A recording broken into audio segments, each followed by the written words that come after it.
सेवा में, भजन में, सुमिरन में समर्पित किया जाता हो तो उस भूमि का नाम है नैमिषारण्य। बहुत सारे ऋषि मुनि ब्रह्मा जी की आराधना करने लगे प्रयागराज में। ब्रह्मा जी उनकी आराधना से प्रसन्न हुए और बोले, ऋषियों वरदान मांगो, क्या चाहते हो? तो ऋषि मुनि बोले, प्रभु हमको तो एक ऐसा स्थान, पावन भूमि चाहिए जहां हम दीर्घकालीन बहुत समय तक योग कर सके, यज्ञ कर सके,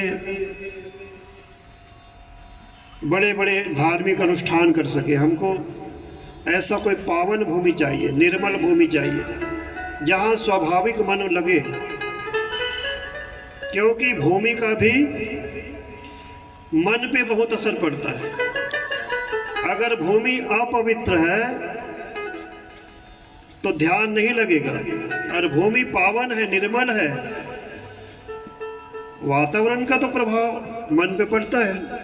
गलत वातावरण में ध्यान लगाओगे तो नहीं लगेगा, अच्छे वातावरण में जाकर के ध्यान लगाओ तो मन लगता है। तो ब्रह्मा जी ने कहा, देखो ये मेरे पास धर्ममय चक्र है, इस धर्ममय चक्र के पीछे पीछे जाओ।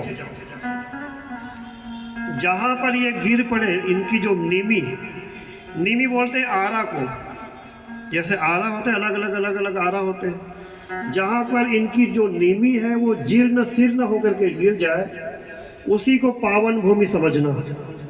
तो ऋषि मुनि उस धर्ममय चक्र के पीछे पीछे गए और वहां जाकर के गिरा सीतापुर से आगे, तो वही नैमिषारण्य कहलाया। जहां पर धर्ममय चक्र की जो नीमी है जीर्ण शीर्ण होकर के गिर गया, उसका नाम नैमिषारण्य कहलाया। वो बहुत पावन भूमि है, और वहीं पर 88,000 ऋषि मुनियों ने 1000 वर्ष में पूरा होने वाला ज्ञान सत्र का आयोजन किया। यज्ञ और सत्र में थोड़ा अंतर है। यज्ञ में तो जजमान एक ही, बाकी दिन तो हवन करते हैं, और शाम को भगवान की भैया कथा सुनते हैं, सुंदर देना में कथा सुनते हैं।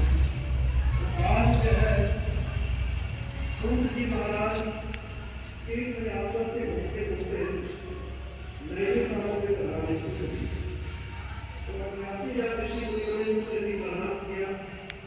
प्रतिनिधित्व कर रहे हैं। कुशलता क्या है कि कथा अमृत रसा स्वाद कुशल। भगवान के कथा रूपी अमृत को सुनने में ये बड़े कुशल हैं, बिल्कुल अनभिज्ञ बन जाते हैं, बिल्कुल अबोध बन जाते हैं, अनजान बन जाते हैं, जैसे हमको कुछ आता ही नहीं। और कथा में ऐसी सुनना चाहिए। कथा सुनते समय अपना सारा अभिमान दूर करके आना चाहिए। अपना धनाभिमान, धन का अभिमान, अपने पद का अभिमान, अपने विद्या का अभिमान, अपने ऐश्वर्य का अभिमान, सारे अभिमान को एक कोने में धर के बिल्कुल कोरा होके बैठो। भाई कोरा होकर बैठोगे जब उसमें कुछ लिखा जाएगा, खाली होकर बैठोगे तो घड़ा पहले से भरा पड़ा है, उसमें क्या भरेंगे फिर हम? इसमें बिल्कुल कोरा होकर बैठो। तो सौनक जी की विशेषता है कि भी ये ऐसे कथा सुनते हैं जैसे अबोध बालक को, जैसे हमको कुछ आता ही नहीं हो। और यही इनकी विशेषता है कथा सुनने की। आज सूत जी महाराज को नमन करते हुए, प्रणाम करते हुए प्रश्न किया, अज्ञान ध्वांत विध्वंस कोटि सूर्य समप्रभ सुताख्या ही कथा सारम मम कर्ण रसायनम।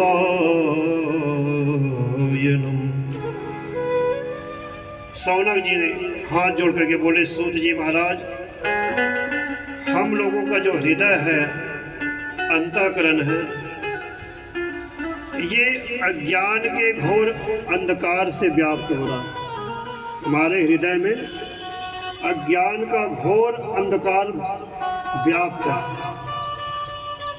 अज्ञान ने जकड़ा हुआ है हमारे अंतःकरण को, अपने हृदय को। देखो ये भगवान सूर्य है, इनकी किरणें भले ही त्रिभुवन को प्रकाशित करती हो, तीनों लोगों को ये भगवान सूर्य की किरणें प्रकाशित करती है, लेकिन हृदय के अंधकार को प्रकाशित नहीं करती है।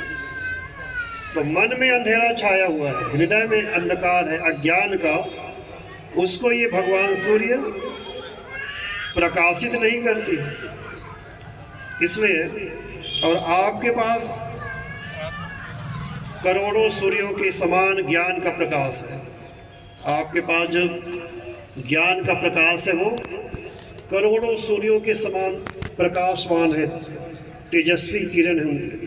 तो कृपा करके वो ज्ञान के सूर्य की एक किरण हमारे हृदय पर भी छोड़ दो, ताकि हमारा अज्ञान तिमिर ध्वस्त हो जाए, अज्ञान का जो कोहरा है वो बादल छट जाए। देखिए महाराज, हम ये जानना चाहते हैं कि भक्ति, ज्ञान और वैराग्य को बढ़ाने के लिए वैष्णव लोग क्या करते हैं। यानी कि हम ऐसा कोई साधन बताइए, उपाय बताइए जिससे ज्ञान, वैराग्य, भक्ति बढ़े, मोह माया से छुटकारा मिले। जीवों की बड़ी आसुरी प्रवृत्ति हो रही इस समय।